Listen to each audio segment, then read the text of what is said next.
kapalaran ng Aries ngayong araw ng April 9, Aries.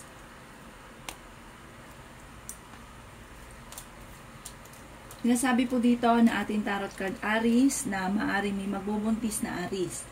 Sabi rin po dito, maaaring planuhin mabuti ang bawat desisyon at parang may pinaplano ka din puntahan, planuhin mo munang mabuti dahil may kagastusan na paparating. Kayo daw po'y maaaring napapagod na Aries. Sabi po dito, umalis ka sa sitwasyon kung ikaw ay nahihirapan sa isang sitwasyon mo ngayon, alisan niyo daw po ito.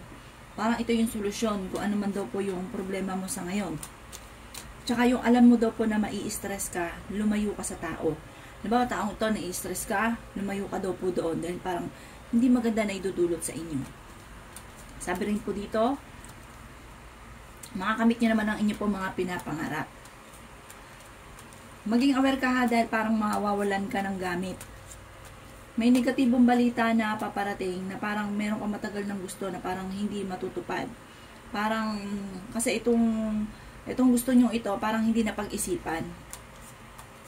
Yan, sabi rin po dito na maaaring marami kang mga pinagsisisihan na mga magagandang oportunidad din na nakalampas. Sabi din dito ay nalulungkot ka sa ngayon. Meron kang sitwasyon nga po na dapat mong lisanin. Halimbawa, sa isang pagtatalo na pwede namang huwag ka na sumali doon dahil parang maiipit ka lang o maaaring poproblemahin nyo lang. Basta yung mga bagay na maaaring nakaka-stress sa inyo sa ngayon, Aries, layuan nyo.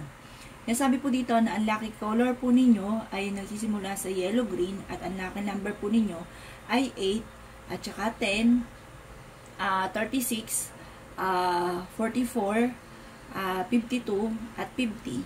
Good luck po!